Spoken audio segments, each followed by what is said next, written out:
Galaxy classes and defence academy के इस YouTube channel पर सभी विद्यार्थियों का हार्दिक अभिनंदन। भारतीय राज्य व्यवस्था का आज एक महत्वपूर्ण बिंदु लेकर मैं आपके सामने उपस्थित हूं।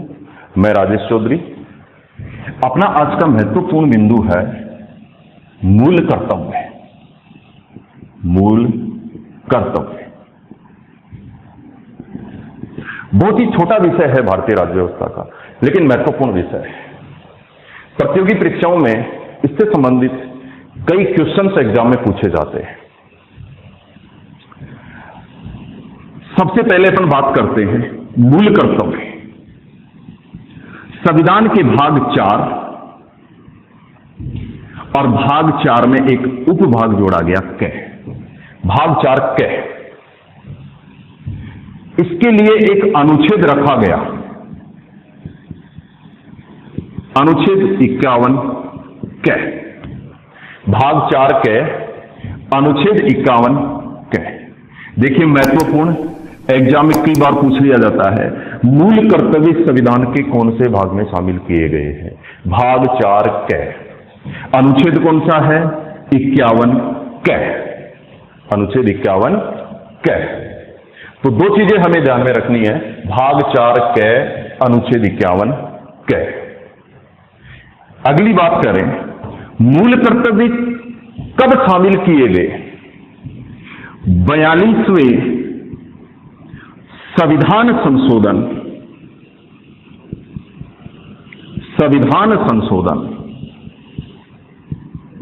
1976 के द्वारा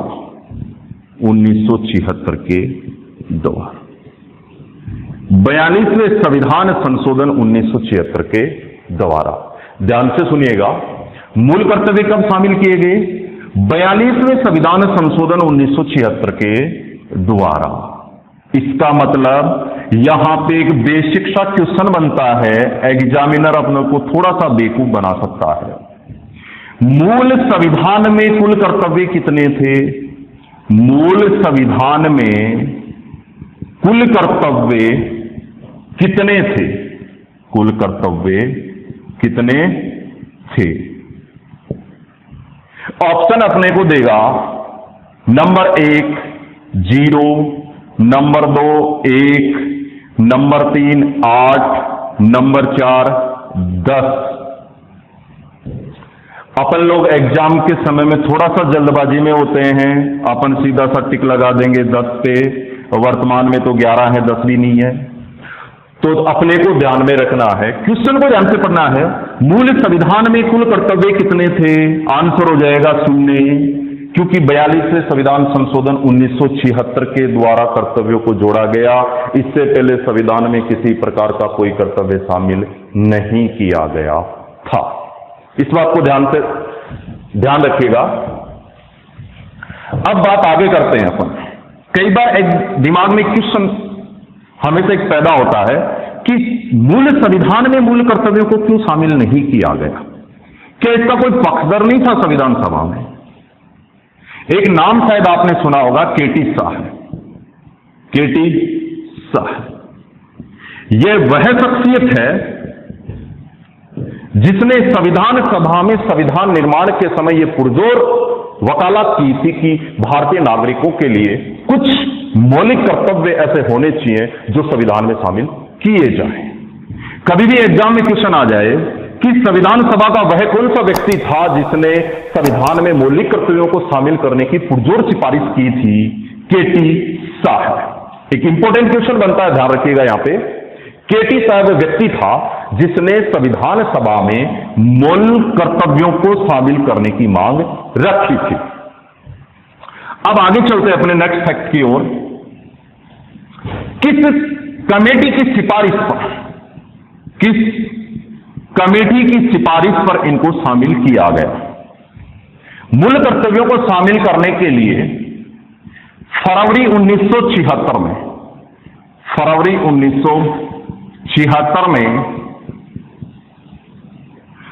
सरदार स्वर्ण सिंह कमेटी का गठन किया गया।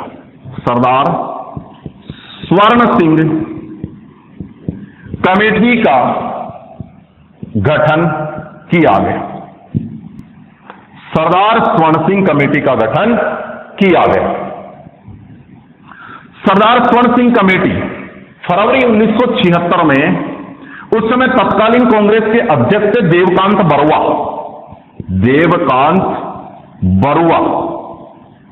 और इन देवकांत बरुआ के द्वारा इस कमेटी का गठन किया गया और अगस्त 1976 में इस कमेटी ने अपनी रिपोर्ट कांग्रेस सरकार के सामने रखी। उस रिपोर्ट में सरदार स्वर्ण सिंह कमेटी ने कुल 8 कर्तव्यों की सिफारिश की। वेरी इंपॉर्टेंट फैक्ट है ये कि सरदार स्वर्ण सिंह कमेटी ने कुल कितने कर्तव्यों की सिफारिश रखी थी?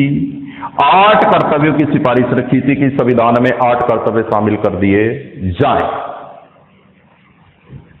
लेकिन जब 42वां संविधान संशोधन के बाद मूल कर्तव्य जब संविधान में शामिल किए गए तो कुल 10 कर्तव्य शामिल किए गए। अंतर यहां पे ध्यान रखना, एग्जाम में क्वेश्चन यहां से बनता है। कमेटी ने 8 कर्तव्यों की सिफारिश की। कमेटी ने 8 कर्तव्यों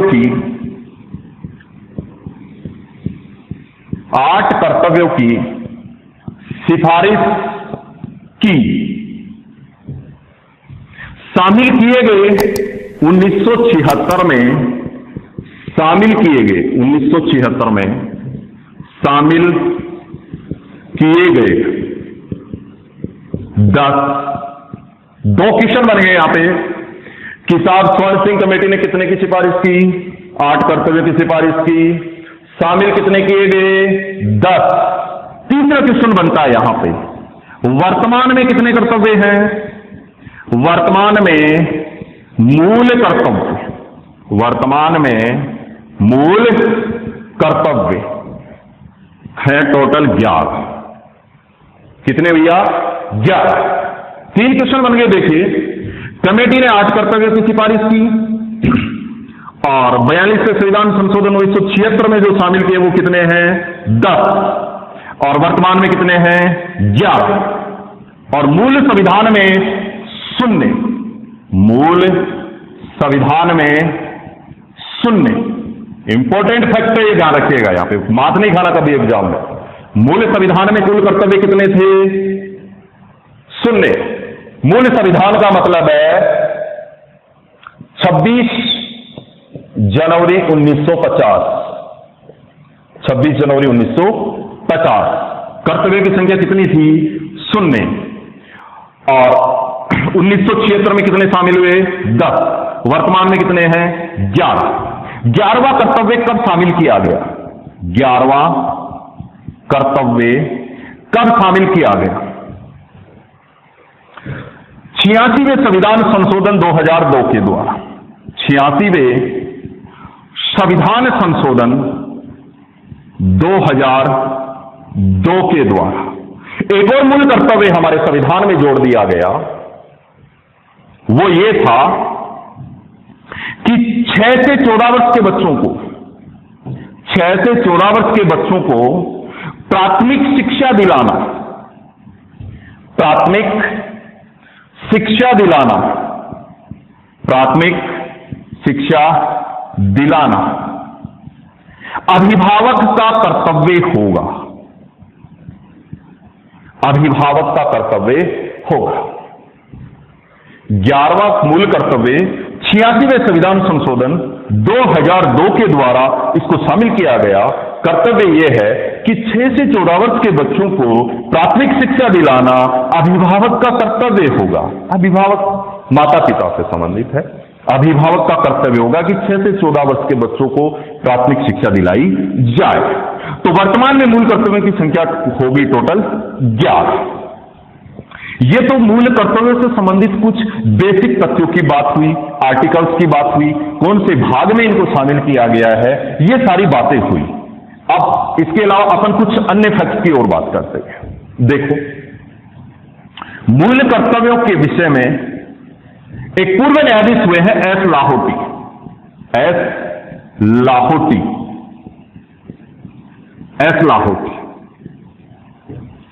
एस लाहोटी ने कहा था कि जो मूल कर्तव्य है वो मृत शब्द के समान है, मृत शब्द के समान है। मृत शब्दों की संज्ञा मूल कर्तव्य को किसने दी थी? एस लाहोटी।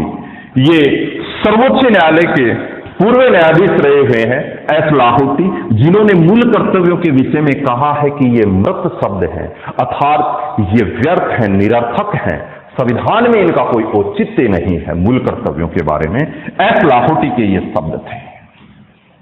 मूल कर्तव्यों की अगर बात करें अपन, तो सरदार स्वर्ण सिंह कमेटी के पहले केटी शाह ने संविधान सभा में इनकी मांग रखी थी, और इनके बाद में भी कई कमेटियां बनी, कई आयोग बने, जिन्होंने मूल कर्तव्यों के विषय में अपने शब्द रखे। कुछ आयोग और कुछ कमेटियों के विषय में मैं आपको बता रहा हूं। सबसे पहली अगर अपन बात करें तो श्रीमन नारायण अग्रवाल, श्रीमन नारायण अग्रवाल और श्रीमन नारायण अग्रवाल ने एक किताब लिखी थी, Gandhian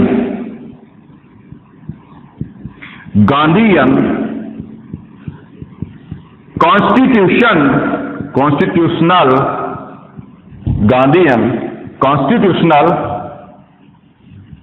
for free India, Gandhian constitutional for free India नामक पुस्तक के रचयिता हैं श्रीमन नारायण अग्रवाल। और इस बुक की जो प्रस्तावना है वो स्वयं महात्मा गांधी के द्वारा लिखी गई थी, महात्मा गांधी के द्वारा लिखी गई थी। तो इस पुस्तक में भी मूल कर्तव्यों के विषय में कुछ सैद्धांतिक बातें रखी गई हैं। एग्जाम में कभी क्वेश्चन हो सकता है, एसएससी जैसे एग्जाम्स जो होते हैं, सेंट्रल लेवल के एग्जाम्स होते हैं, ऐसे क्वेश्चंस कभी कभार आते हैं कि निम्न में से वह कौन सी पुस्तक है जिसमें मौलिक कर्तव्यों के विषय में चर्चा की गई है? उसका नाम है Gandhian constitutional for free India. Writer का नाम है श्रीमन नारायण अग्रवाल। ये पुस्तक थी जिसमें मौलिक कर्तव्यों के विषय में वर्णन किया गया है। आगे मैं कुछ कमेटी और कुछ आयोग के बारे में भी आपको बता रहा हूं। देखिए 1999 में तत्कालीन वाजपेयी सरकार ने कमेटी का गठन किया जिसका नाम था वर्मा कमेटी।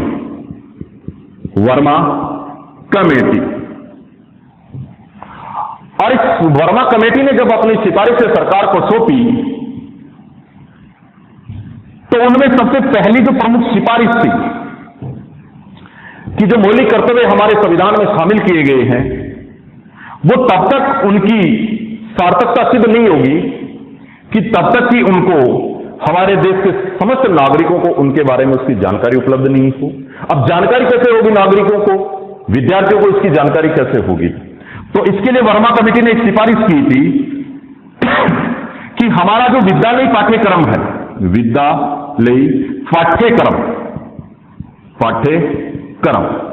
और इस विद्यालयी पाठ्यक्रम की जितनी भी पुस्तकें हैं उसमें अगर एनसीईआरटी अगर चाहे तो उसके मुख्य पृष्ठ पर भारतीय संविधान की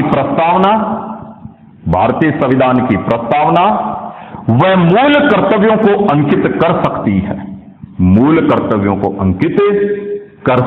है, एक बहुत ही शानदार वाला क्वेश्चन बनता है, यहां से इंपॉर्टेंट क्वेश्चन बनता है कि वर्तमान में हमारे माध्यमिक शिक्षा बोर्ड की किताबें हैं राजस्थान में, एनसीईआरटी की जो जितनी भी पुस्तक हैं उन सब के ऊपर मूल कर्तव्य भी छपे हुए आते हैं।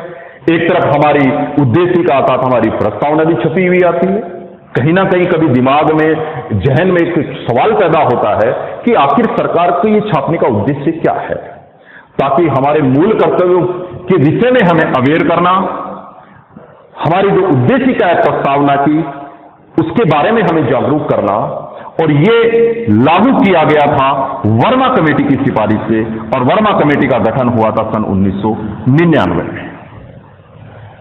इसके बाद में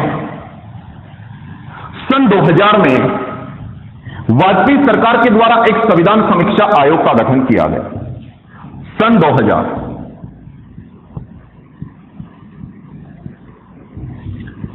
एक आयोग का गठन किया गया जिसका नाम था संविधान समीक्षा आयोग। संविधान समीक्षा आयोग। इस संविधान समीक्षा आयोग का गठन अटल बिहारी वाजपेयी की सरकार के द्वारा किया गया, जिसके अध्यक्ष थे पूर्व न्यायाधीश वेंकट चलैया। वेंकट चलैया, एम वेंकट चलैया इसके अध्यक्ष थे। वेंकट चलैया आयोग के नाम से भी इसको जाना जाता है, वैसे इसका नाम था संविधान समीक्षा आयोग। हमारा जो पूर्ववर्ती जो संविधान है उसकी समीक्षा करना, उसमें कुछ नए तथ्य जोड़ने के लिए ये एम वेंकट चलैया आयोग गठन किया गया। और इस आयोग ने भी ये सिफारिश रखी थी और कि जो हमारे जो मूल कर्तव्य हैं, जो 10 मूल कर्तव्य हैं, इन 10 मूल कर्तव्यों के अतिरिक्त 2 और कर्तव्य इसमें शामिल किए जाने चाहिए, लेकिन सरकार ने इनकी सिफारिश को दरकिनार कर दिया और नए कर्तव्य संविधान में नहीं जोड़े गए। एक क्वेश्चन यहां से बनता है कि वह आयोग कौन सा था जो मूल कर्तव्यों में संशोधन के लिए या संविधान समीक्षा के लिए उस आयोग का गठन किया गया। आयोग का नाम है एम वेंकट चलैया आयोग। सन 2002 में इन्होंने अपनी सिफारिश सरकार के सामने रखी थी। सन 2002 में अपनी सिफारिश से सरकार के सामने रखी। तो ये तो देखो कुछ बेसिक बातें मौलिक कर्तव्य से संबंधित, कौन कौन से आयोग बने, कौन कौन सी कमेटियां बनी, किसने कौन कौन से कर्तव्यों की सिफारिश की, आदि बातें।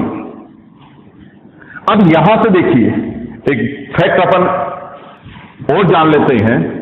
एक बार एग्जाम में पूछा गया, एसएससी के एग्जाम में पूछा गया था कि साहब सरदार स्वर्ण सिंह कमेटी, सरदार स्वर्ण सिंह कमेटी, और इस सरदार स्वर्ण सिंह कमेटी की सिफारिश पर ही मौलिक कर्तव्य को संविधान में शामिल किया गया। तो आप बताइए कि सरदार स्वर्ण सिंह कमेटी में कुल कितने सदस्य थे? कुल कितने सदस्य थे? सदस्यों की संख्या थी 12। सदस्यों की संख्या 12।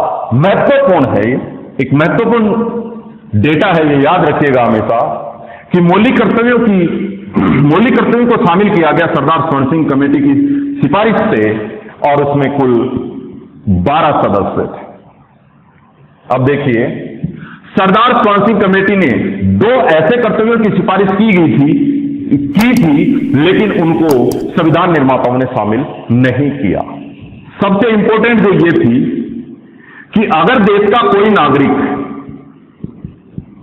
कर्तव्यों का पालन नहीं करता है, कर्तव्यों का पालन नहीं करता है,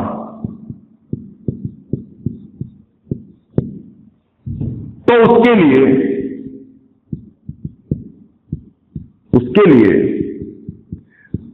दंड का प्रावधान किया जाए।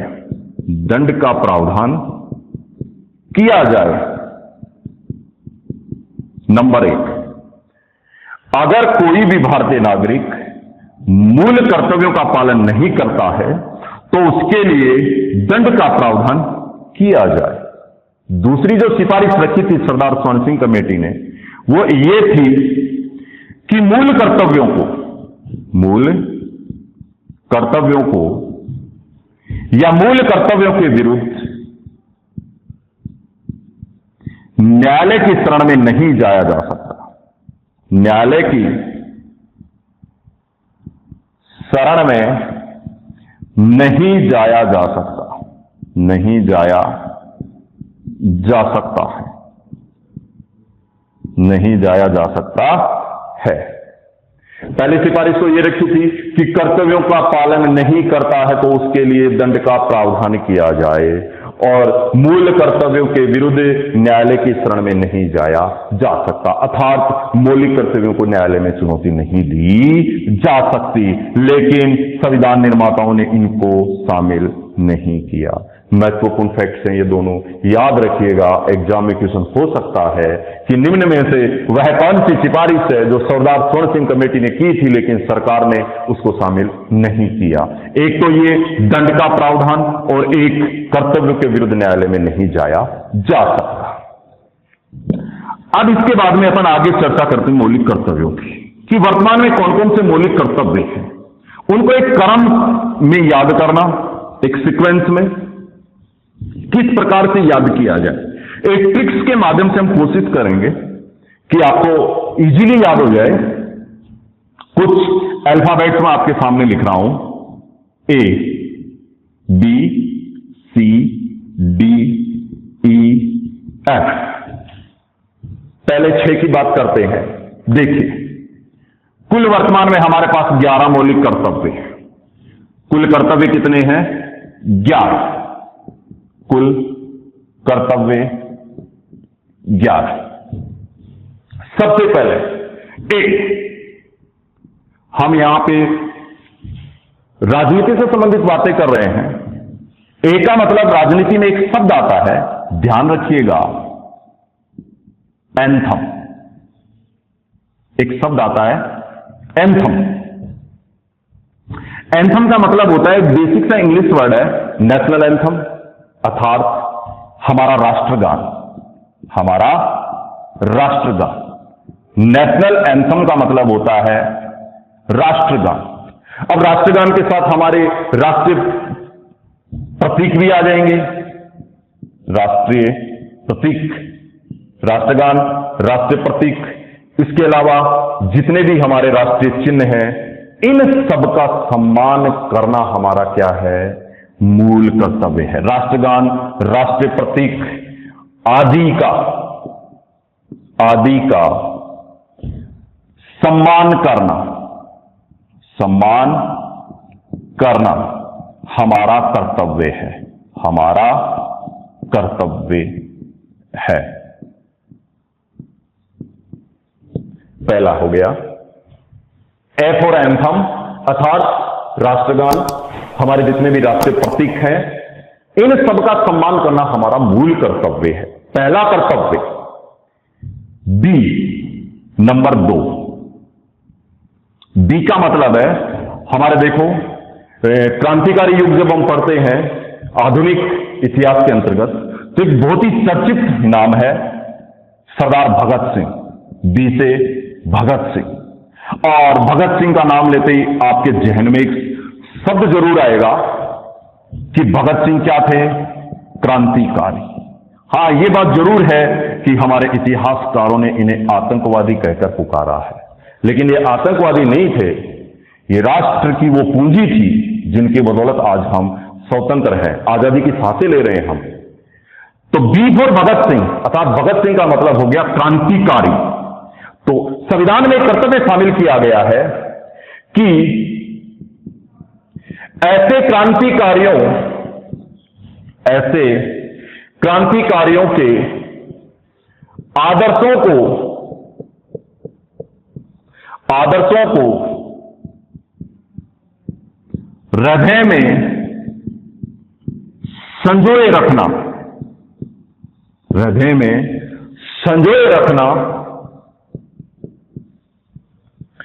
क्रांतिकारियों के आदर्शों को हृदय में संजोए रखना, जिनका देश की आजादी में बहुत बड़ा योगदान था।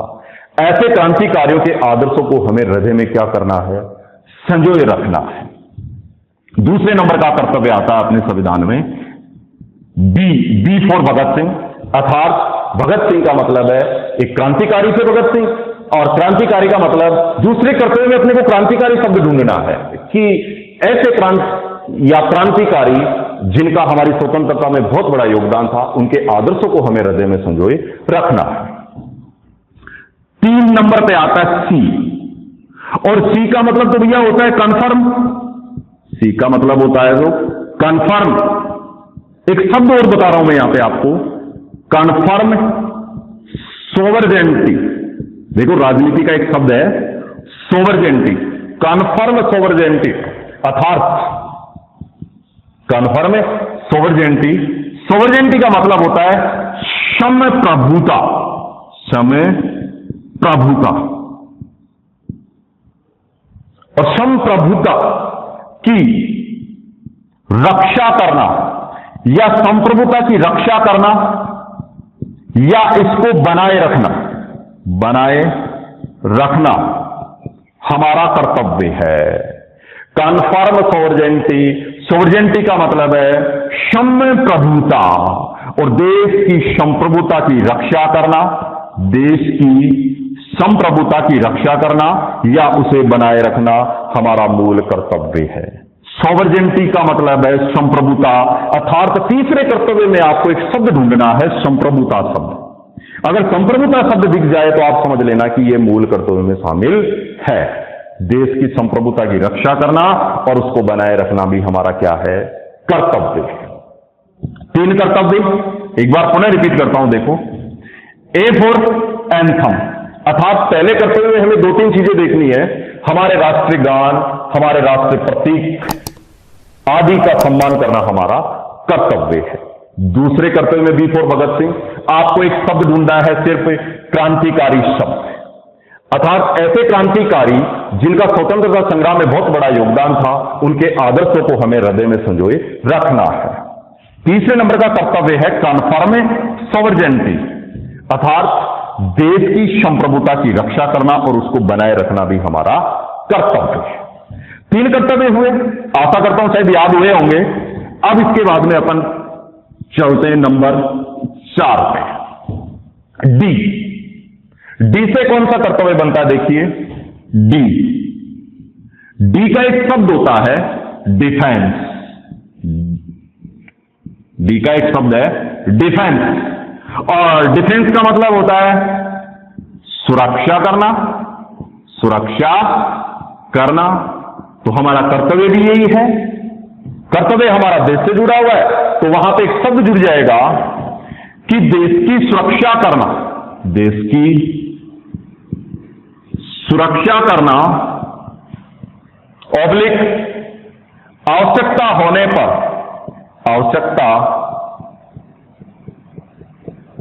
पर देश की सुरक्षा के लिए तैयार रहना। सुरक्षा के लिए तैयार रहना हमारा कर्तव्य है।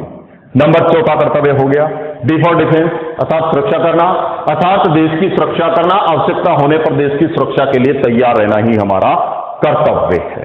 इस चीज के लिए तो हमारे यहां पे शेखावाटी के युवा वैसे बहुत प्रसिद्ध हैं, मौका मिलना चाहिए, सेना में जाने के लिए तैयार रहते हैं।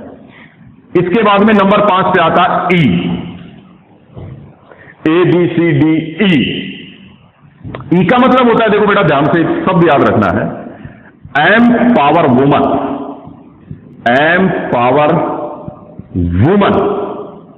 देखो पावर का मतलब होता है शक्तिशाली और वुमन का होता है महिला। अर्थात 5वां कर्तव्य हमारा यह हो जाएगा कि ऐसी रीतियों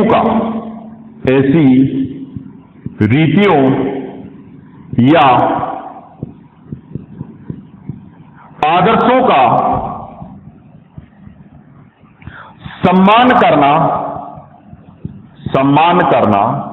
जो महिला सशक्तिकरण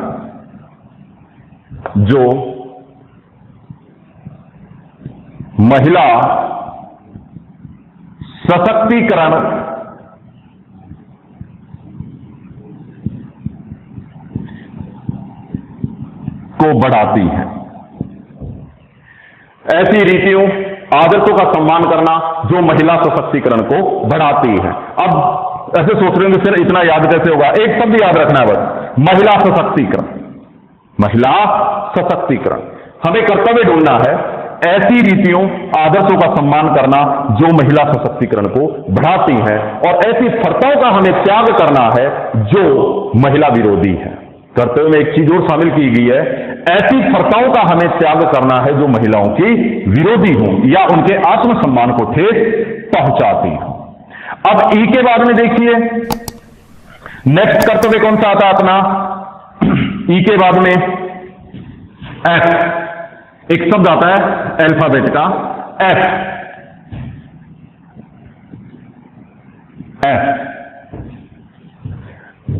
एफ का मतलब होता है, देखो वैसे से एक बेसिक सा शब्द होता है, मैं आपको बता देता हूं, फटा और टूटा और कल्चर। फटा टूटा कल्चर, ये कौन सा कर्तव्य आ गया भैया? देखिए ध्यान से, फटा टूटा कल्चर, अर्थात एफ का मतलब होता है फटा टूटा कल्चर। कल्चर का मतलब होता है देखो संस्कृति। कल्चर का मतलब क्या होता है? संस्कृति। अर्थात संस्कृति को बचाए रखना, संस्कृति को बचाए रखना हमारा कर्तव्य है, हमारा कर्तव्य है। एक शब्द याद करना है बस, कल्चर, और कल्चर का मतलब होता है संस्कृति। फटा टूटा, वर्तमान में संस्कृति का सत्यानाश हो रहा है, उसको बनाए रखना हमारा कर्तव्य है। कैसे भी करके हमारे कल्चर को, हमारा जो सनातन है उसको हमें बनाए रखना है, हमारी संस्कृति को विनष्ट नहीं होने देना है। ये मूल कर्तव्य इस बात को शामिल किया गया है कि हमारा जो कल्चर है उसे हमें कैसे भी करके बना के रखना है। तो कल्चर, और कल्चर का मतलब क्या हुआ? संस्कृति। नेक्स्ट कर्तव्य पे अपन चलते हैं। एफ के बाद में क्या था भैया? जी, और जी का मतलब भैया इंग्लिश में हमेशा एक ही शब्द होता है ग्रीन। जी का मतलब क्या होता है? ग्रीन, और ग्रीन का मतलब होता है हरा। वर्तमान में बरसात का मौसम है, चारों तरफ हरियाली हरियाली दिखाई देती है, अर्थात ग्रीन का मतलब है हरा, और हरी कौन होती है? प्रकृति, और प्रकृति से हो गया प्राकृतिक वातावरण, और प्राकृतिक वातावरण में रहते हैं, प्राकृतिक वातावरण में है वन, वन्यजीव, वन्यजीव एवं प्राणियों की रक्षा करना हमारा कर्तव्य है। रक्षा करना हमारा कर्तव्य है, हमारा कर्तव्य है। प्राकृतिक वातावरण, वन, वन्यजीव और प्राणियों की रक्षा करना हमारा कर्तव्य है। नेचुरल एनवायरनमेंट, प्राकृतिक वातावरण, ज्यादा से ज्यादा पेड़ लगाना, वनस्पति को नुकसान नहीं पहुंचाना, अपने आसपास में खूब सारी हरियाली लगाना, और विशेष इस बरसात के मौसम में खूब सारे पेड़ लगाना, ये भी हमारा कर्तव्य है। और जंगली जीवों की रक्षा करना भी हमारा कर्तव्य है। ठीक है, अब इसके बाद में अपन नेक्स्ट चलते हैं। देखिए अगला कर्तव्य है, जी के बाद में आता है बेटा एच। क्या आता है? एच। और एच का मतलब एक शब्द में यहां पे लिख रहा हूं, एच। एच का मतलब होता है बेटा human, human scientific, human scientific,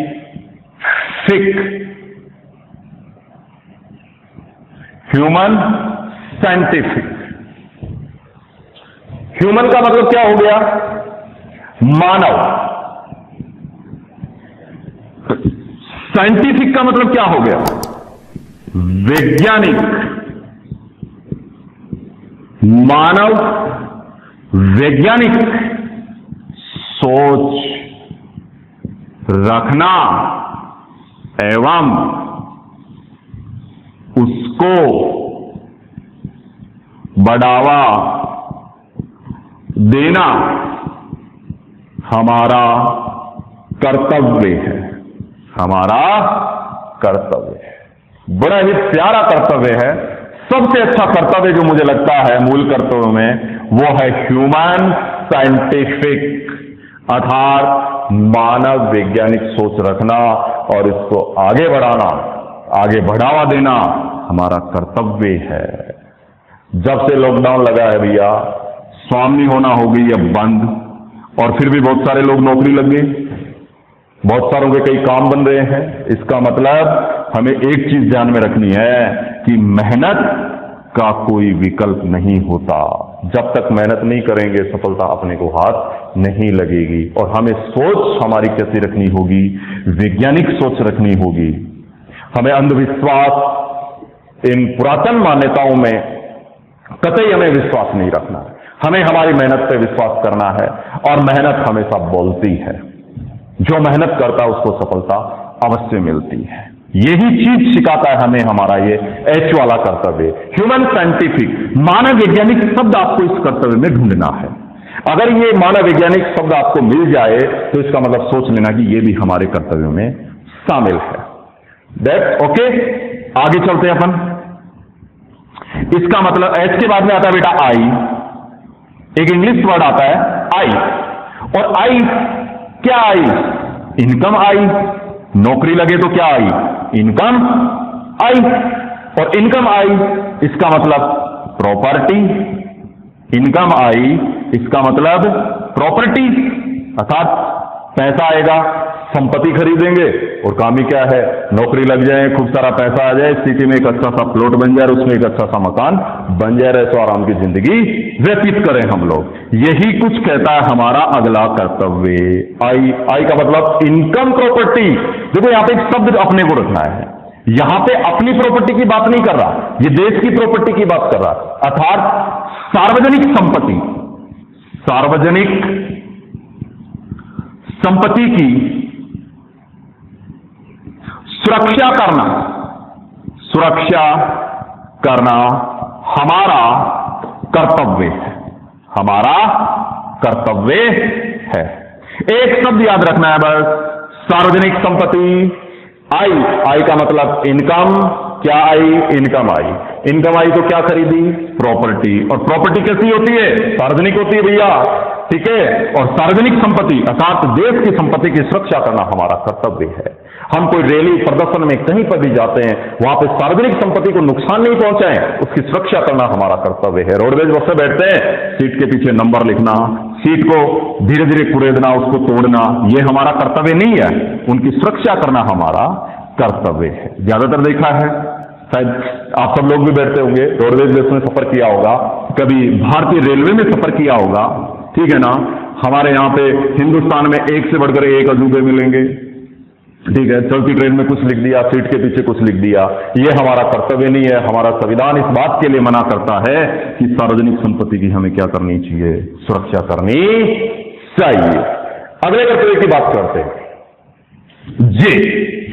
आई के बाद में आता है जे, और जे तो जोड़ने का काम करता है। जे का मतलब होता है joint, joint action, joint action.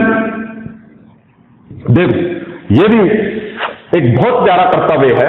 जे, जे का मतलब है ज्वाइंट एक्शन। ज्वाइंट, ज्वाइंट का मतलब है सामूहिक, एक्शन का मतलब है गतिविधि, गतिविधि।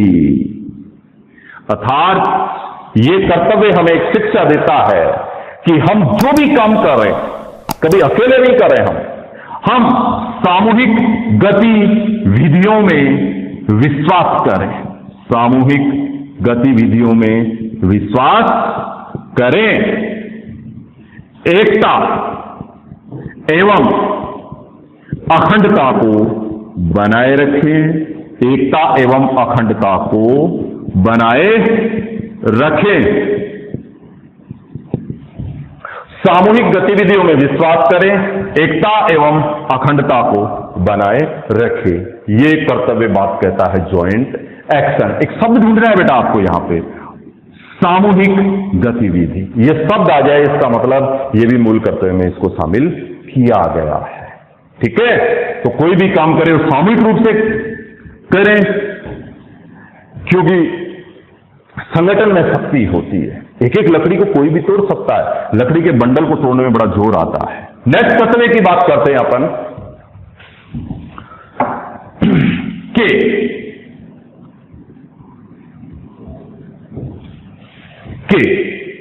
के का मतलब देखो एक सीधा सा शब्द होता है, के फॉर काका, के फॉर काका। अब आप समझोगे कि सर काका का क्या काम है यहां पे? भैया देखो, घर में चाचा होता है ना, तो चाचा का काम यही होता है कि बड़े भैया के बच्चों को स्कूल में छोड़ना स्कूल बस के लिए और छुट्टी होने पे उनको वापस घर पे लाना, तभी जाके चाचा को खाना मिलता है, घर पे ऐसे मिलता नहीं है। तो के फॉर काका, अर्थात काका क्या करेगा, बच्चों को, कौन से बच्चों को, 6 से 14 वर्ष के बच्चों को प्राथमिक शिक्षा दिलाएगा, प्राथमिक शिक्षा दिलाएगा, दिलाएगा। ये कर्तव्य होगा किसका, काका का। ये अपना अंतिम कर्तव्य था के का मतलब काका, अर्थात बच्चों को 6 से 14 वर्ष के बच्चों को प्राथमिक शिक्षा दिलाना किसका कर्तव्य है, काका का कर्तव्य है। एक एक करके कुल अपने ये 11 मूल कर्तव्य, एक एक शब्दों के माध्यम से मैंने आपको इनको समझाया। बहुत ही इजीली याद हो सकते हैं, एक बार नहीं 2-3 बार अगर अपन इनको देखेंगे, बार बार कोशिश करेंगे, 100% विश्वास के साथ कहता हूं, फिर कभी आपको शायद मौलिक कर्तव्य पढ़ने की आवश्यकता नहीं पड़ेगी। अब दिमाग में एक सवाल पैदा होता है, सर 11 कर्तव्य याद करने की क्या जरूरत है? 11 कर्तव्य याद करने की जरूरत क्यों? जरूरत क्यों? जिन बच्चों ने लास्ट ईयर राजस्थान पुलिस का एग्जाम दिया, वो पेपर उठा के देखेंगे तो एग्जामिनर ने क्वेश्चन पूछा कि भाग 4 कै अनुच्छेद 51 कै में कुल 11 मूल कर्तव्य शामिल किए गए हैं। उनमें 7वें नंबर का मूल कर्तव्य कौन सा है? 7वें नंबर का मूल कर्तव्य कौन सा है? 7वें नंबर का कैसे याद करेंगे अपन? कर्तव्य पूरे 11 याद करने हैं और 11 भी याद करने हैं, एक सीक्वेंस के माध्यम से अपने को याद करने हैं और इस ट्रिक्स के माध्यम से अपन इजीली याद कर सकते हैं। आशा करता हूं कि शायद ये वीडियो आपके लिए बहुत ही यूजफुल वीडियो होगा और लास्ट में आपको मैं शॉर्ट रूप में आपको पुनः इनको रिपीट करता हूं, आप ध्यान से देखिएगा और बहुत इजी है इनको याद करना, बहुत इजी है याद करना। देखिए एक इंडेक्स के माध्यम से